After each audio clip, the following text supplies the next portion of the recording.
Alright, well, here we are, guys. We're in our rigging room. Hopefully the light is good enough for you guys to see. I know it's kind of dark. So we got lift tree rigging here. There's a climbing belt. There's some of your spur pads, some little blocks. And then we got a great big old lift block there. Look at that baby. That's for your big yarders. Another lift block there. That's a line cutter. Stick your line in here. Put that down. It's hydraulic. Cut the line. Some more blocks. There's another big lift tree block. Smaller blocks. A bunch of shackles. Knockout shackles and cat shackles. This is what we call a cat shackle. They weld that piece in there, and then you knock this out and you slide it over whatever piece of line it is and put it back in. And then where the line is, somebody's taking it apart down here, and they either go ahead on it, or if it's got enough pressure it starts running. Well, so the line comes through here, and when it gets to the eye is too big, so it hangs up in there, and that's why it's called a cat shackle. And I'll show you. Oh, those are all pressed eyes. Anyways, you can see this is an eye here. Hey, that's why it's called an eye. But this is pressed. Most of the ones you'd be catching with that is a spliced eye. But you kind of get the idea. See how the line gets bigger? So as it slides through there, then it catches right here.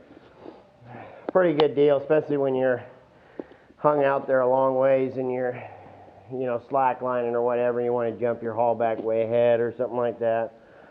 And this here that's actually called a nub eye, because it's got a nub on that end, and then it's got an eye on this end. And the reason we got is for because your nub end go to like your guy lines for your yarder, and then your eye, and then we can hook it to a cat. So when you get to spots where there aren't very good stumps for hanging guy lines and whatnot. And then there's the old illustrious butt rigging. Ain't got nothing good to say about that stuff. You got to put butt rigging on nowadays, you're in trouble. Oh, this is a haywire Hindu. It's for putting two lines together that don't have you can't put a shackle on it, like it's going to run through a block. You can take these, see how it's got one this way, one the other way. You pop that off, put it like in an eye here, an eye there, put it back together.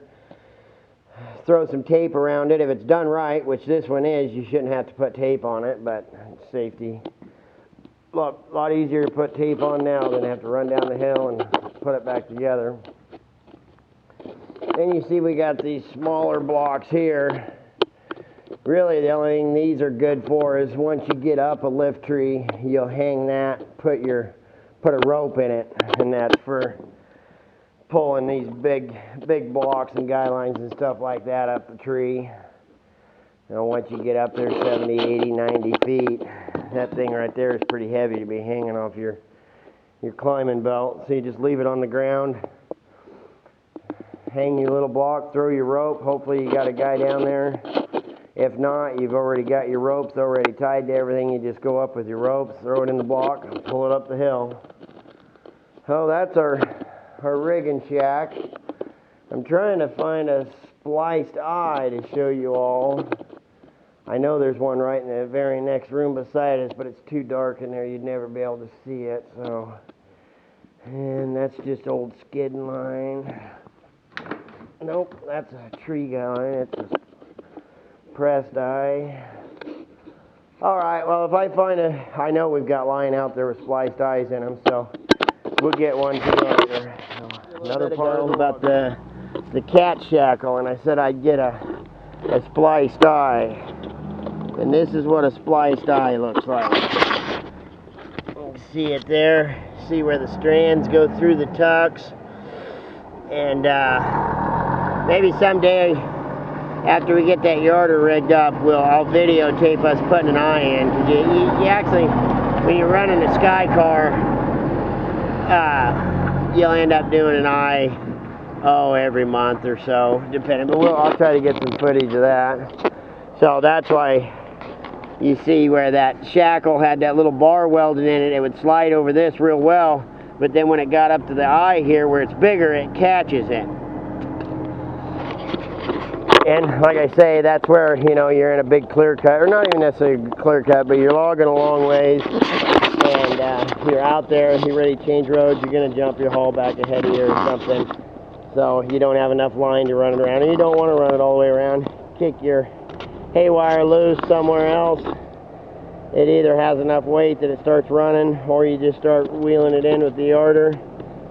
Gets up to that shackle, it catches, flop it over, throw it through the block, hook the haywire up, boom, road change. Alright, we're back again over here at our stockpile of carriages. I'm going to show you guys. This here is a Acme 28S, and the S means shackle top. Acme makes, I think, 4 different styles. And then there's the Eagle, and they're the exact same carriage, just different manufacturers. It's a clamping top. You can see, get up here, this is the clamp here. The Skyline goes through, goes right in there, and get to where you want it to be. You clamp it, it stays right there, and then it spits the drop line out. Real good for thinning. Really good is when you're in the thin, you don't want to scrape up the trees with the line or anything, so you can clamp it right where it needs to be so when you start pulling. But if you look at this one here, see the difference in this wheel where the Skyline goes through. Here's your clamp. Like I say, it's just different manufacturer. That's why that one's on top. So that's what this is, just for, you know, hanging on. A lot of times in the thin, they'll just run these regular top because you're not hung out that far. The shackle top means it's your sheave here, your wheel that the Skyline rolls on is big enough, so if you got to put 2 pieces of line together to make it to your tail holt, you put it together with a shackle, so this thing will cross a shackle. So that's why it's a 28S shackle top. Make the same exact one, but with the littler shivs on it, like this one, it'd be just the 28. And then we got this here's the Eagle 5. It's just a bigger, same thing, clamping top. And then we got an Eagle drum car. It does not have a clamp to clamp on the line, but it does have its own drum, so it only holds, I think, 400. Yeah, I think this one holds 400 feet of 5/8. And I think I'm not going to take anything away from either one of the manufacturers, the Eagle, the Acme, or the Bowman. They're all good.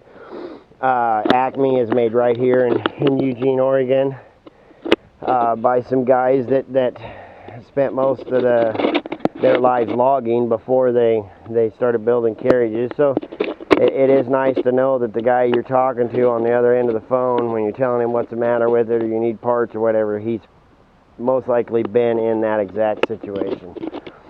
And then there's the Bowman, the Bow Dog Mark V. Personally, myself, clear cut logging, that's the best that's ever been made. They're fast, pretty reliable. Big difference in them, though, if you look at the framing on these, you can tell it's quite a bit smaller gauge metal.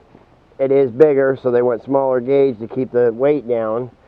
But when the Skyline breaks and they hit the ground, most of the time the Bowman gets put on a flatbed and taken to the shop. When the Eagle or the Acme, I've seen them both fall a long, long ways. Put the Skyline back together, pick it up, run them in, jump start the battery, go right back to work. So, like I say, all 3 of them are great manufacturers. I think the Acme, for thinning, is probably the best. Clear cutting, the Bowman is by far my personal opinion to be the better But like I say, this is just stuff that I'm, you know, I don't want anybody to think that I'm telling you guys that this is the best and that's the way it is and da-da-da.